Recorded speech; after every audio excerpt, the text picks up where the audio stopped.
के अस्तित्व, अधिकारों और न्याय से जुड़ा हुआ मामला है। राजस्थान के अनुसूचित क्षेत्र से जिसे संविधान ने आदिवासी समाज की संस्कृति, आर्थिक सामाजिक सुरक्षा के लिए आरक्षित किया है, वह आज तक एक बड़ा अन्याय हो रहा है। वनाधिकार अधिनियम 2006 और संविधान की 5वीं अनुसूची में आदिवासी को जल, जंगल और जमीन के अधिकार दिए गए हैं। ये वो आदिवासी हैं जो जंगलों में रहते हैं, अपने पुरखों की विरासत को बचा के रखते हैं और आज तक उनके साथ में रहते आए हुए, पेड़ों को पूजते हैं, पर्वतों को भगवान मानते हैं। ऐसे में उन आदिवासियों के साथ में सबसे बड़ा संवैधानिक धोखा हो रहा है। खनन के नाम पर गैर आदिवासी को और गैर सरकारी संस्थाओं को वहां पर पट्टे दिए जाते हैं। यहाँ पर मैं ये पूछना चाहता हूं कि सवाल ये उठता है कि एक देश, एक राज्य, एक संविधान है, तो आदिवासियों के साथ में दोहरा व्यवहार क्यों? जब खनन कंपनी को जंगल की भूमि देने की अनुमति दी जा सकती है, तो आदिवासियों को वनाधिकार के पट्टे क्यों नहीं दिए जा सकते? जब गैर आदिवासी पूंजीपति को खनिज दोहन की छूट दी जा सकती है, तो वनों के असली रक्षक आदिवासी को जंगल से बाहर क्यों निकाला जाता है? मैं ये कहना चाहूंगा कि हाल ही में कई ऐसी कंपनियां हैं जिनको, जैसे अडानी ग्रुप के नाम पर जो सोने की खाने निकली जाएगी, मेरे विधानसभा के अंदर राटेड़ी, डगोचा, अमलुआ ऐसे गांव हैं जहां पर सोने की खान के नाम पर अवाप्त करने की बात चल रही है। दूसरी ओर बांसवाड़ा के अंदर पावर प्लांट के नाम पर जमीन छीनने की बात की जा रही है।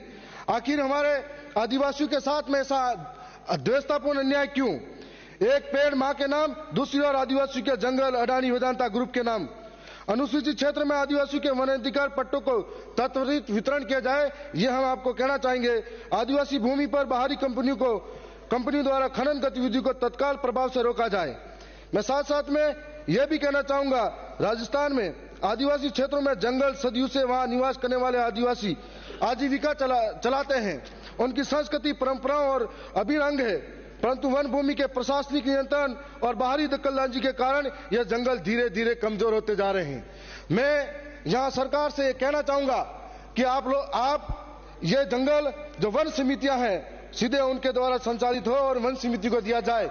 और आप यदि 10 साल के लिए वन समिति के नाम पर इन आदिवासियों को अगर जंगल की सुरक्षा देते हो, हम गारंटी लेते हैं कि 10 साल के अंदर सारे जंगलों को हरा भरा कर देंगे। और 10 साल में यदि हरा भरा नहीं होता है तो आप ये जंगल वापस ले लीजिए, यह आपको कहना चाह रहे हैं।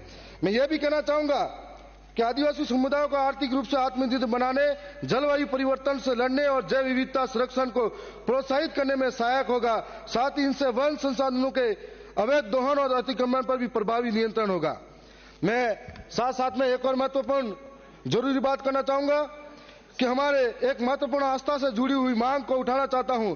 यह मांग केवल भूमि से जुड़ी नहीं है, बल्कि हमारे आदिवासी समुदाय की सांस्कृतिक पहचान, परंपराओं और आध्यात्मिक आस्थाओं से जुड़ी हुई है। मैं ये कहना चाहूंगा कि आदिवासी क्षेत्र में आदिवासियों का सबसे बड़ा पवित्र स्थल बैंड का टापू है, जहां हजारों साल से आदिवासी समुदाय के लोग माघ पूर्णिमा को अपने पूर्वजों की अस्थियां विसर्जन करने आते हैं। साथ साथ में फूल पदाने, बाल, नाखून, हड्डी, राख विसर्जन करने आते हैं। वहां पर आदिवासियों के नाम पर सब कुछ नहीं है, वहां पर अन्य लोगों के नाम पर जमीनें दी जाती हैं, जमीनें अलॉट कर दी जाती हैं। तो आदिवासी आस्था के साथ में बड़ा गहरी चोट है। और मैं ये कहना चाहूंगा कि हमारी इस सदन के माध्यम से मांग है कि जो हमारा आस्था का केंद्र है बैंड का टापू, इसमें 80% जमीन आदिवासी को प्रकृति पूजा स्थल विकसित करने के नाम पर दी जाए। मैं यह भी कहना चाहूंगा कि इस भूमि पर आदिवासियों की धार्मिक मान्यता के अनुसार सांस्कृतिक केंद्र, पूजा स्थल, पारंपरिक वन संरक्षण क्षेत्र और सामाजिक अनुष्ठानों के लिए स्थान विकसित किया जाए। गैर आदिवासियों को बैंड का टापू में दी गई भूमि को पुनः समीक्षा की जाए और यदि कोई भूमि अतिक्रमण में पाई जाती है तो उसे मुक्ति कराकर आदिवासी समाज को सौंपा जाए।